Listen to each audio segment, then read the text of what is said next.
Queridos e minhas queridas, sejam muito bem-vindos, sejam muito bem-vindas a mais uma aula virtual. E nesta aula nós falaremos sobre a função exponencial. Nós já começamos isso na aula passada e já vimos uma revisão boa de potências, com bastantes exercícios, bastante coisa de potência. Isso é muito importante para a gente aqui da matemática, e a gente vai dar continuidade. E a maneira que nós iremos dar essa continuidade parte do princípio de utilizarmos os gráficos, uma análise gráfica para entendermos a função exponencial. E como pontapé inicial, usaremos a Covid-19, esta pandemia que está nos assolando, e porque ela tem um crescimento matemático que utiliza a função exponencial como referência, e eu vou estar apresentando aqui alguns dados dela, tá bom? E se ela está dividida em 3 partes, vou colocar esses pontos para vocês, né? São 3 partes. Primeira parte é a função exponencial e a Covid-19. A gente vai mostrar bastante coisa sobre isso, sobre a questão desse modelo matemático, como a matemática está salvando o mundo, como modelos matemáticos estão fazendo as pessoas pensarem e entenderem mais sobre a ciência. Esse é um ponto. O segundo ponto é outras aplicações da função exponencial, que ela não aparece só na Covid-19, aparece em outras áreas do conhecimento, inclusive na matemática. E o terceiro ponto é o fechamento teórico, né, dessa modelagem matemática que a gente vai estar encarando com vocês aí, tá bom? Então, vem com a gente. Agora, nós vamos olhar os sites, tá bom? E a partir desse site a gente vai ver como é que vai funcionar essa aplicação, tá bom? Vem com a gente agora. Vendo aqui esse primeiro site, que é o site do gisanddatemaps.arcgis.com, esse é o meu mapa da Covid mundial. A gente tem aqui os casos envolvendo os Estados Unidos, Espanha, Itália, né? Infelizmente nós temos esse ranking aqui, né? E o Brasil aparece nesse horário que nós estamos aqui acessando. 39 mil casos, e aqui tem um mapa distribuído da Covid pelo mundo. Depois você pode vir aqui e mexer nele se você quiser, né? Se for seu interesse ou não.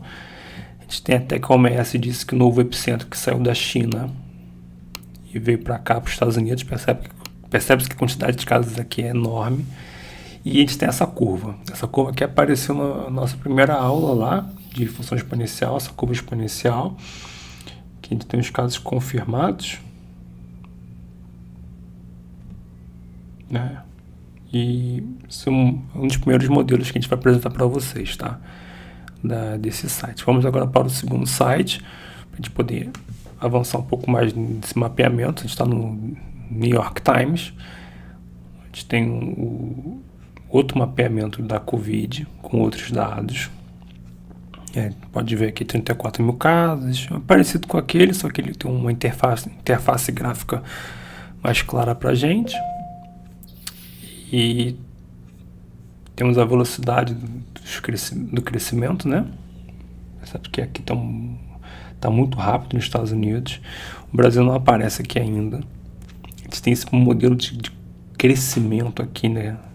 Interessante aqui da função exponencial, tá? Esse comportamento. Quando eu falo interessante, não é porque eu gosto de ver o gráfico da Covid, não, mas eu achei interessante a gente poder pensar o seguinte: quando a gente está na sala de aula, para que isso serve, Danny Boy? Como é que eu vou estudar isso? Quando é que eu vou aplicar isso na minha vida? Então a gente tem uma ideia que, só um parênteses, tá? Que a matemática está além daquele conteúdo formal da modelagem, mas que ela vai nos ajudar a pensar mais sobre a vida. Então a gente tem uma baita oportunidade agora de entender isso, utilizando esses dados reais. Tem um caso de novas mortes que foram reportadas, tem um crescimento aqui dessa modelagem. Os casos confirmados dos Estados Unidos. Os Estados Unidos está fazendo um baita mapeamento porque eles têm muitos testes, né? Isso facilita até na questão do decaimento, do crescimento, decaimento da curva ao longo do tempo. Mapeamento da Covid, vamos ver aqui.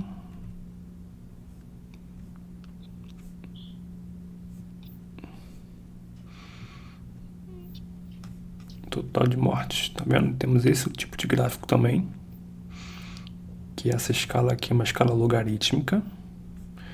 Você vai falar disso aí também na nossa próxima aula virtual, não na próxima semana, mas no próximo assunto. Falaremos isso em breve nessa escala logarítmica, tá vendo? O Brasil já tá aqui, ó. Aqui. Então, onde está o Brasil?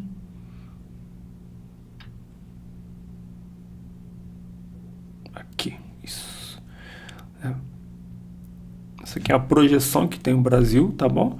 Mas o Brasil está nesse modelo de crescimento. Vamos agora para um outro mapa, que a gente já também está aqui. Nós estamos no Washington Post. São dados também internacionais. Olha aqui, a curva de crescimento é uma curva de crescimento exponencial, porque ela dispara. Chega uma hora que ela vai disparar, vai crescer muito, muito rápido. Então a gente tem esses casos aqui na Europa, tem mais de 1.700.000 nos Estados Unidos. A China conseguiu controlar. Uma outra distribuição gráfica também. Estou só focando nos casos, tá, gente? Não estou olhando muito para a questão das mortes, não. E a gente tem aqui o site g1.globo.com, que mostra para a gente o seguinte, né? Como o crescimento exponencial e curva epidêmica, né? Como essas duas coisas se relacionam, né? Como o crescimento exponencial se relaciona com a curva epidêmica, né? E fala dos principais conceitos matemáticos.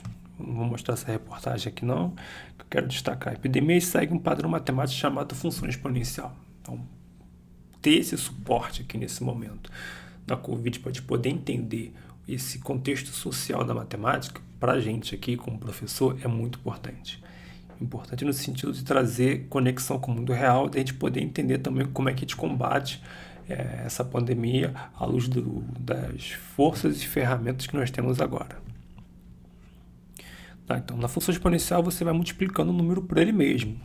Olha, o que isso te lembra? Te lembra a potência, né? Lembra da potência da última aula, né? Quanto é 2 ao cubo? Não é 6, é 2 vezes 2 vezes 2, que vale 8, não esqueça disso. Então, a ideia da função exponencial, ela vai obedecendo esse comportamento que é muito parecido, né, que é um comportamento idêntico à das potências. Por isso que vai multiplicando o número por ele mesmo. Também chega uma hora, né, que esse número vai crescendo muito. Então, aqui no primeiro dia você tem um caso, no terceiro dia 2 casos, levou 3 dias para dobrar. No sexto dia serão 4 casos, no nono dia serão 16 e assim por diante, né? Porque está usando um intervalo a cada 3 dias dobra, né? E não dobra todos os dias. Está considerando que o professor dá como exemplo um cenário de uma epidemia em que o número de novos casos dobra a cada 3 dias. Isso aí, para tu ver, tipo, a cada 3 dias dobra. Então, num dia a gente tem 16 casos já. Então, isso é um fator de crescimento muito alto. A gente vai descobrir, a gente vai ver esse fator de crescimento como ele é alto, né? Ele compara, no começo da função exponencial, o crescimento parece pequeno, e se assemelha com a função linear, que é muito parecido com esse caso aqui. Muito pequeno, tá vendo? Chega uma hora que ele dispara aqui no Washington Post. Vamos voltar aqui. Então, entenda o crescimento exponencial nas epidemias. O físico Silas Poloni, do Instituto de Física da Unesp, explica que dizer que uma doença cresce exponencialmente significa, na prática, que cada infectado é capaz de infectar mais de uma pessoa ao mesmo tempo, né? Então, uma pessoa infectada, por isso que é importante estarmos em casa, para diminuir a capacidade de circulação do vírus. Para cada pessoa infectada, você tem a capacidade de infectar pelo menos uma pessoa, 2, 3, 4 pessoas. A gente vai ver que no próximo site que essa capacidade de infecção do coronavírus é extremamente alta, né? Então isso para a gente é extremamente assustador.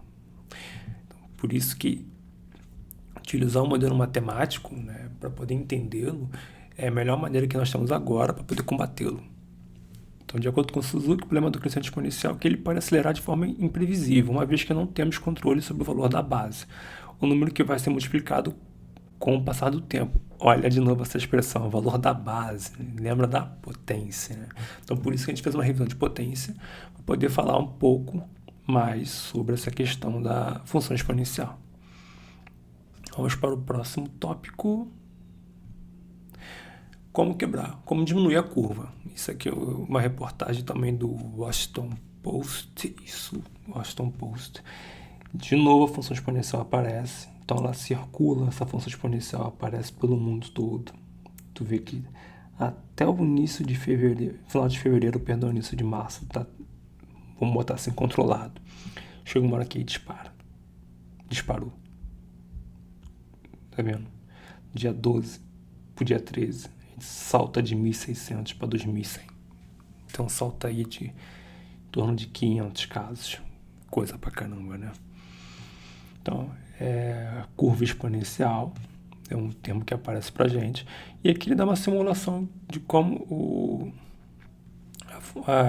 como as pessoas doentes podem contaminar e ficarem curadas com o tempo também. Que não, por enquanto a gente não tem uma medicação para isso, né? Vamos ver aqui essa simulação que eles fazem.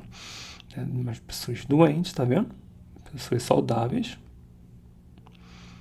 Quando não há controle de movimentação, quando não há quarentena, né? Então a gente tem esse crescimento extremamente rápido.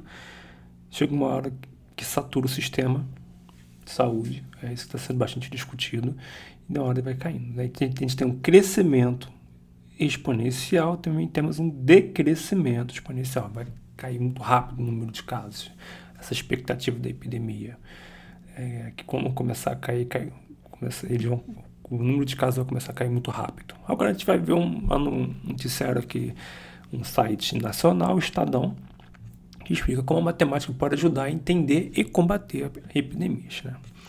Ele traz pra gente alguns dados interessantes, que é o estágio de contágio, o R0.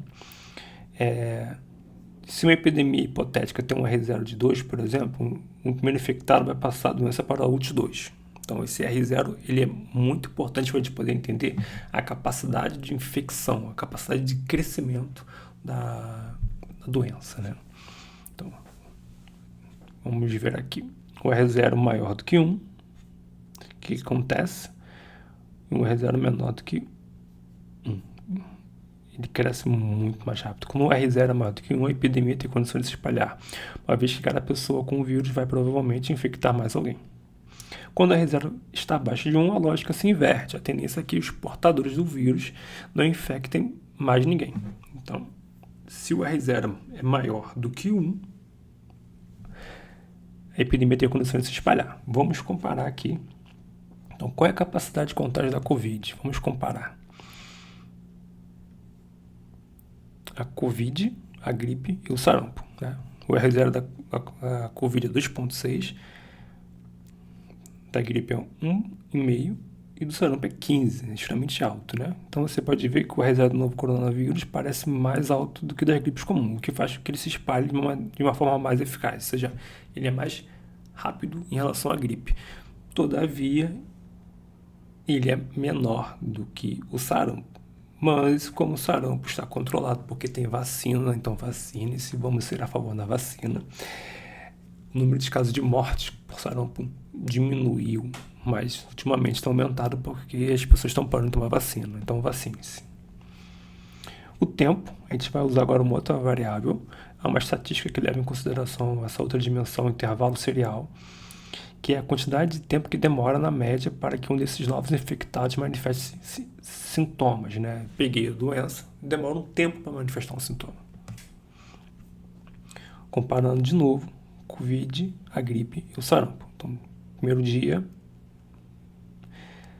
quinto dia, sexto dia, tu percebes que a capacidade da Covid de manifestar sintomas é mais lenta, né, em algum momento, do que a gripe. Embora a capacidade de contágio do novo coronavírus seja maior, demora mais do que os sintomas aparecerem, né? Então demora um pouco mais em relação a isso. Então isso também é perigoso, porque você não sabe se você pegou ou não. Uma outra variável, né? A razão, caso, fatalidade. Se CFR. Vamos ver aqui, eu observando R0 2.6, o intervalo 4.4, CFR 2.3. Compara que isso aqui da Covid é maior, muito maior do que da gripe e do sarampo. Então, conforme ela vai se espalhando, note que nessa simulação 4 pessoas morreram depois de contrair a Covid, mas não aconteceram mortes por sarampo ou gripe. Isso acontece porque a fatalidade da atual epidemia é mais elevada. Então, comparando a Covid, gripe e sarampo, a gente tem a seguinte informação. Ela tem uma capacidade de contágio maior do que a gripe. Se manifesta mais lenta que a gripe. Só que a Covid é mais letal que a gripe e o próprio sarampo. Isso mostra pra gente entender a importância de ficar em casa e como a matemática nos ajuda a nos proteger e a proteger todos aqueles que estão ao redor da gente. E por último aqui, achamos um site aqui da Fiocruz, que está ganhando bastante destaque, não só nas mídias tradicionais, mas nas redes sociais, pela sua capacidade de acompanhar a doença. Então a gente tem aqui casos acumulados, né? Projetar para o Brasil usando o fator de crescimento. A gente vai falar aqui com o fator de crescimento na próxima aula, só para a gente comparar um pouquinho aqui, usando o fator de crescimento a partir do dia 10, né? Tá vendo?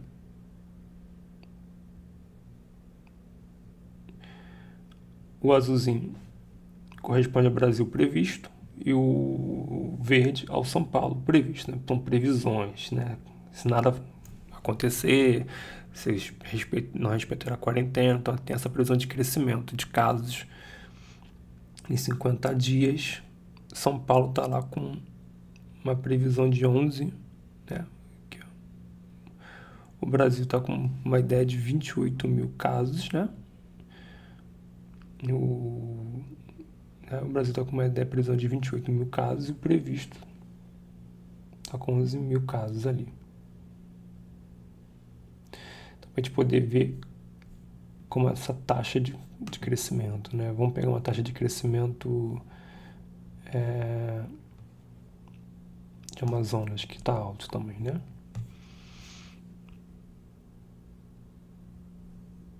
Então, isso aqui é o Brasil. Comparado aqui ao Amazonas, a gente tem essa...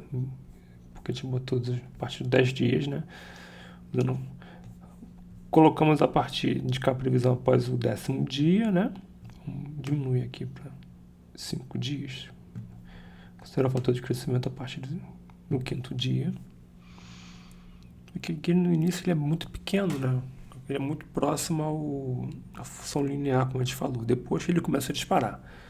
Tá bom? Essa é a nossa parte aí falando da função exponencial e Covid. Agora a gente vai ver outros exemplos da função exponencial que não está na Covid. Ok? Valeu, gente. Vamos para a próxima aula.